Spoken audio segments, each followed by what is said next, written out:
acting, and particularly in this picture, everybody else didn't know anything about the other scenes. You knew more than everything about all the scenes. So you talk about the acting generally in this picture.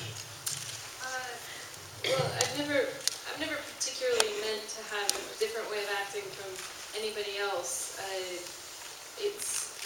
I guess in some ways, I don't mean to sound like Johnny Cash, but that line, like, I play guitar like this because I don't know any other way. And I think a little bit, I don't know other ways to act except for, you always sound silly when you talk about acting because you kind of descend into things that sound mystical, but it's always from the inside and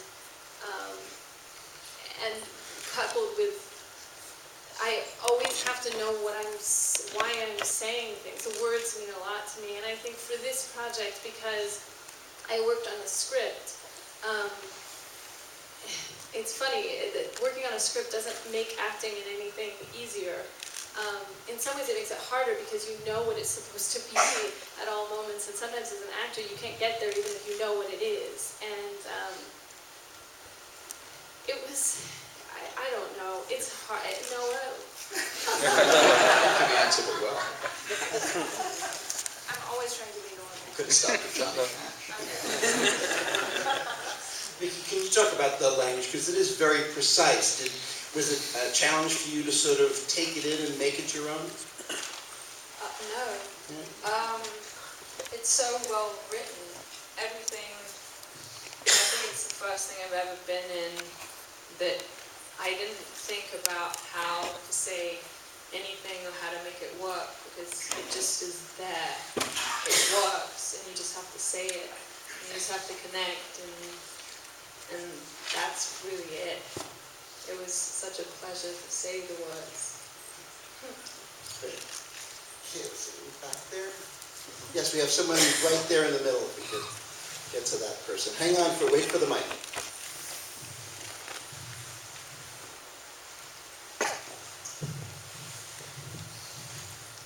Hi, it was a lovely experience watching it.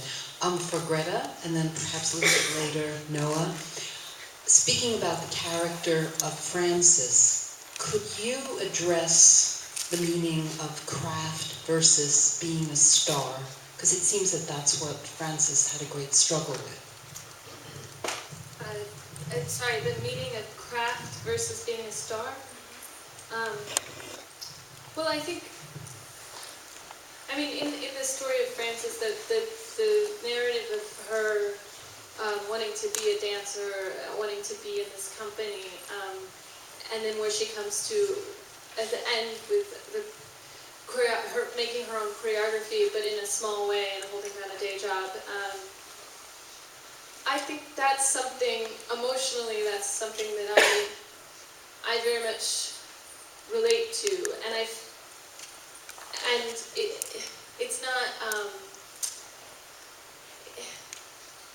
when you dream your fantasy life, I think it's rare for people who have a performative instinct that they dream that they will have to hustle for it and create it themselves. There's a dream that someone will just hand you great scripts or they'll make you a star of New York City Ballet, and that's a fantasy version.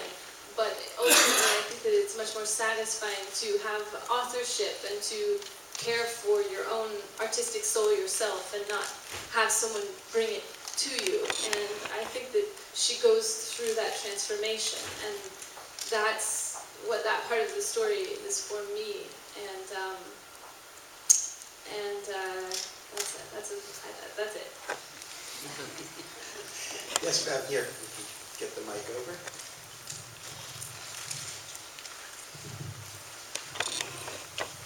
The physicality of Frances is very much determined by her shoes throughout a large part of the movie. Can you talk about the clogs, please? The clogs and the bomber jacket were both things that were written in the script, and that I felt really early on that they were masculine in a way and funny, and the way Noah shot the movie formally and a lot of the time far away, allowed those to be maximized as physical limitations in some ways. But I mean, part of it was just the clogs. I know clogs are great shoes for waitresses and nurses and dancers and people who are on the go and walking all the time. And my mom always hated them, so that was part of it. My mom hates backpacks, clogs, and leather jackets. So I made a character just for her. Yes, here in front. Let's get the microphone.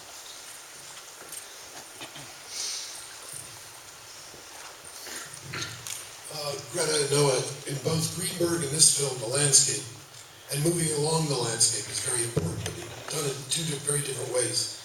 And also in color, black and white, and so on and so on. Can you talk about the different, as they say, compare and contrast those two experiences?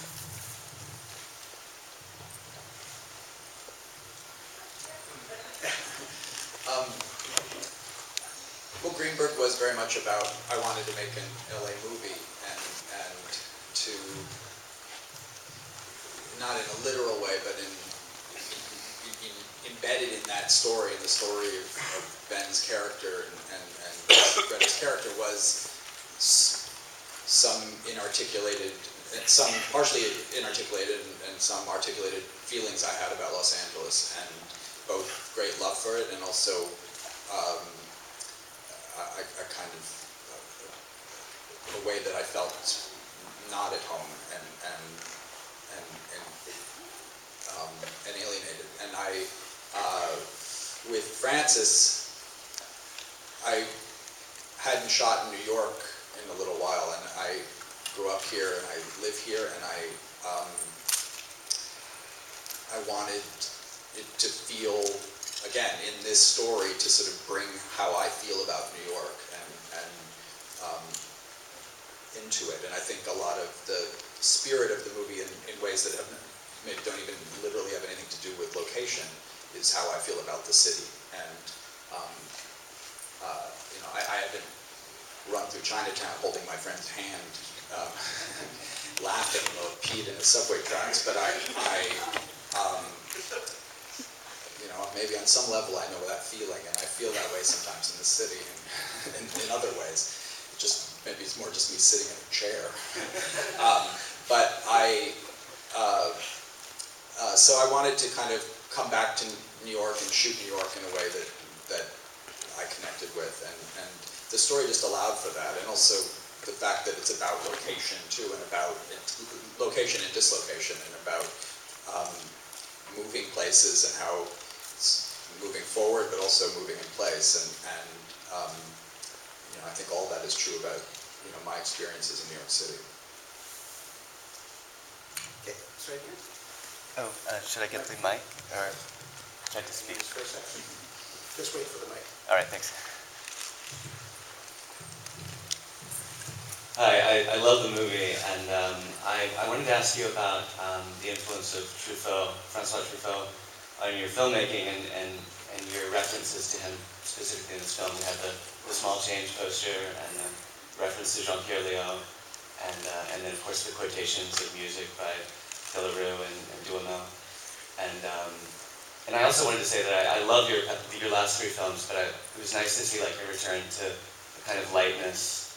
I remember you quoting Truffaut in Mr. Jealousy as well, and it was nice. Sorry, I should let you answer. I'm happy that you talk about it. Well, you got all the references, right? Yeah, and I didn't, in some, even the small change poster was not even by choice. It was ultimately, but clearing posters can be a real drag, and I believe it's Film Desk, Jake Perlin's company, and he just let us use his posters. New Yorker Films has always been really, when they had always let us use their posters, and I remember when I saw actually Damsels in Distress, there were all these Criterion posters. I was like, because those are the cool people that use their posters, and then you try to get baby's day out from a studio. It's the title of your next. Yeah, exactly.